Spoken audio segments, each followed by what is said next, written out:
bakunzi bacu bakunzi ba B-Info Plus kandi baramutse ndabahe n'ikaze makino iganiro cacu cuno munsi turigenekezo rya 20 kwezi nuko 8 mwaka turimwo w'ibihumbi 2025 ntangura ndamutsa cyane abantu bose badukurikirana aho baherereye hose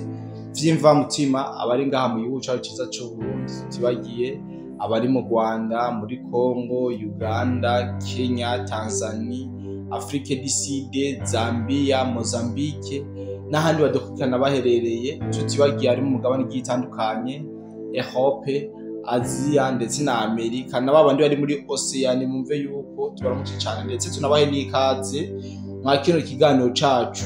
cuno munsi ndetse aho muri herereye hose mu mpande zine z'isi nabo bumve yuko tubahaye ikaze mwakino kiganiro cacu cuno munsi aho novuga ko tugiye kuyaga ku bintu bikomeye na cyane ko biri ku mirongo y'urugamba ndazi abenshi bamukeneye kumenya situation ngene zifashe ku mirongo y'urugamba uko vyifashe muri rusange ariko uno munsi ndaje ndabahe ukuri kwivyaraye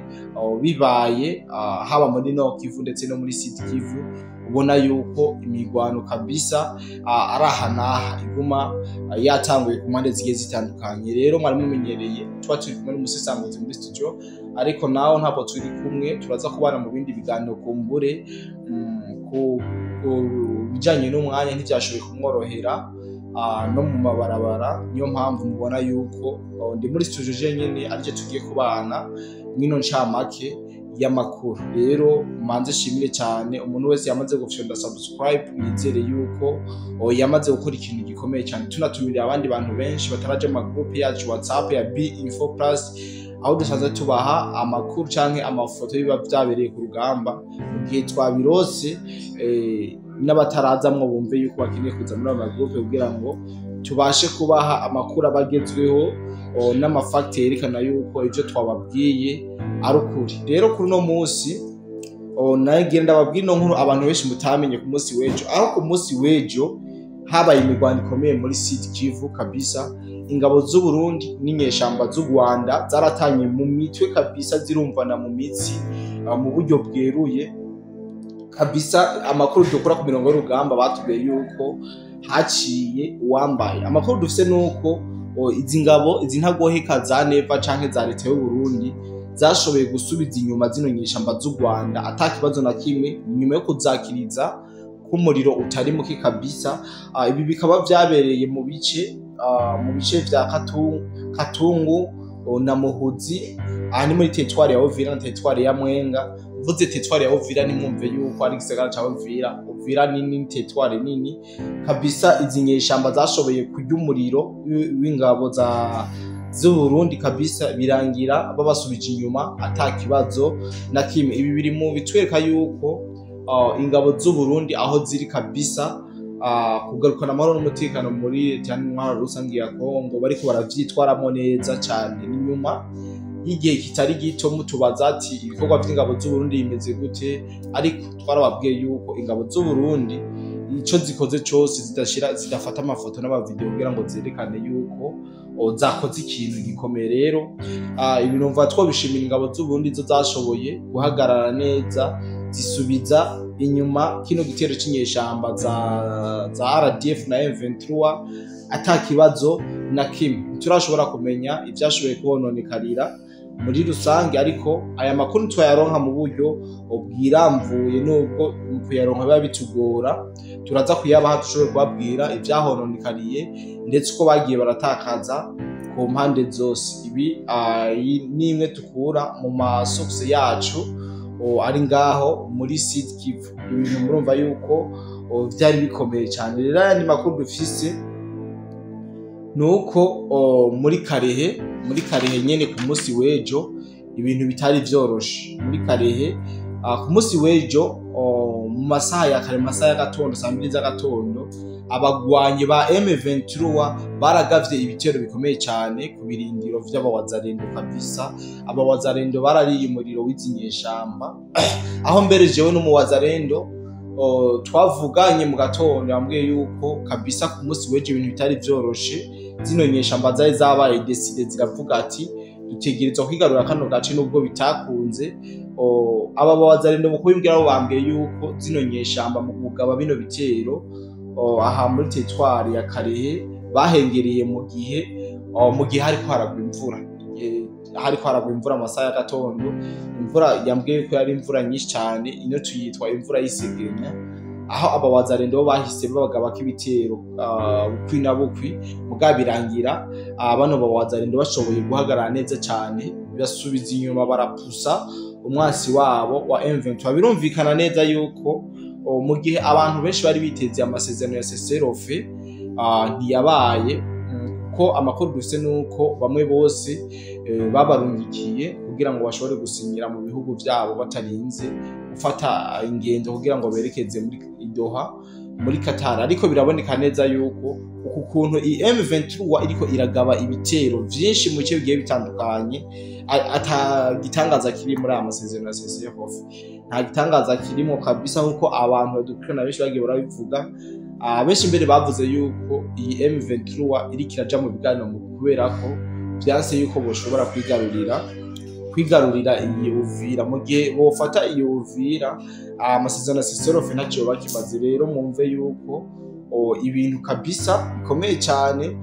baraduhuma amaso bya cessez-le-feu, mugabo novuga yuko atagaciro kanini bifise. Ubona yuko tunageze ku kigereranyo rya 20 atakiravugwa, atakiratangazwa. Mumve yuko umuheto kabisa ariwo uri kurakora kugira ngo bikunde buri mugwi wose, buri mwari wose ushobore kwikemurira ibibazo vyawo. Tumaze iminsi tubabwira uko situation zifashe muri Bukavu. Twarababwiye neza yuko abawazarendo bamaze kwashika 100%. Mbere amakuru dufise ubu nuko mu bice vyinshi bikikuje kino gisagara ca Bukavu bikikujwe n'abawazarendo.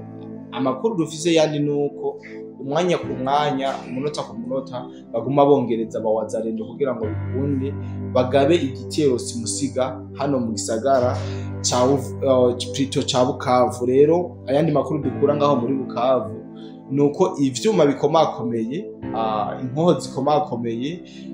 ivyuma vy'intambara niko novuga canke ibirwanisho bikomakomeye byamaze kuba birungururizwa mu gisagara ca Goma, kurinda yuko hashobora kuba ibitero bikomeye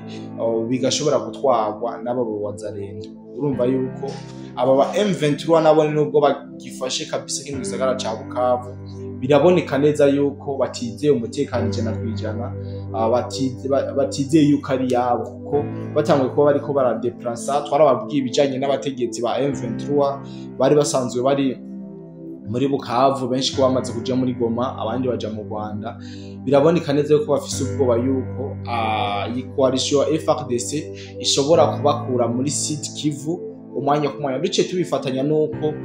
bamaze iminsi twumva amakuru avuga yuko aba M23 canke izinyeshamba za RDF zigomba guheba muri Sud Kivu kugira ngo zishobore gukora balkanisation hariya muri Nord Kivu. Navyo birashoboka sanga bariko bariyonkoraho buke buke, bikunde baze gushinga imizi, niko no bivuga, muri Nord Kivu bashobore kugira Republika ya Kivu nkuko bavyifuza, ashobore kugira igihugu cabo. Rero ivyo ni ibintu nzongera turabaha umunsi ku munsi, tuza turababwira situation uko zifashe muri rusangi, uko bizoba vyifashe. Sivyo gusa, amakuru novuga yuko ari menshi. Amakuru yo kwizerwa dufise nuko ibatayo zigera kuri 3, imwe irongowe n'uwitwa Koloneli Ndabaganza wa RDF, bariko baragerageza kuduga mu misozi,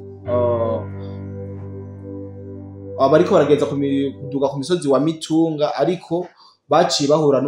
n'umuriro w'ingabo z'u Burundi. Aha nyene hari ku munsi w'ejo, aho zino ngabo z'igihugu cy'u Rwanda zariko ziragerageza kuduga ku musozi wa Mitumba, ariko birangira bahuye n'ingabo z'u Burundi zintagohega za Neva. Aba bahungu bantare babakiriza ko umuriro kabisa, bashobora kuburizamwo imigambi yabo. Rero novuga yuko ari imifato nziza cyane ingabo z'u Burundi ziriko zirakorera ku butaka bwa Kongo. Ingabo z'u Burundi ziriko ziritanga ko zishoboye kugira ngo zishobore kugarukana amahoro n'umutekano mu bene gihugu bo muri Kongo. Ubona yuko abenshi bariko barangazwa ndetse banacunge neza imbibe z'igihugu cacu cy'u Burundi. Yes, amakuru novuga yuko ngomba kubasangiza muri no camake nayo. Comme conclusion nuko ku munsi w'ejo ingabo z'u Burundi n'ingabo z'u Rwanda zashoboye gutana mu mitwe muri moye plateau naho plateau mu bice vya Katungu na Muhuzi. Nababwiye ngene vyagenze ndetse twababwira ngene situation zari zifashe muri territoire ya Karehe ku munsi w'ejo, ariko sinibagiye no kubabwira uko muri Bukavu naho byari vyifashe. Muri Bukavu uko vyifashe ingene imyiteguro ikomeza kuba wazarendo bagomba kugaba ibitero bikomeye muri uno muci usanzwe warigaruriwe n'inyeshamba za M23. Rero mu kurangiza n'amakuru yacu nagira nongere shimire cyane vyimva mutima abantu bose twabanyuma kino kiganiro, nizere yuko bashoboye kumvira byinshi cyane. Kumbere turaza kongera mu yandi makuru, tuza kuba turi kumwe n'umusisanguzi mu buryo bwiramvuye. Rero Jema ari kumwe kuri micro niko DJ Black, ariko sinibagira kubabwira yuko mu gisagara ca Uvira hatekanye, ata kibazo na kimwe kabisa. Kubagoma bavuga yuko hariko harabera ibitero, bavuga yuko ari ukwikina, ubundi bwo umutekano umeze neza muri rusange. Nuko kumbure turaza guhurira no mu bindi biganiro vyacu vy'uno musi. Bye bye.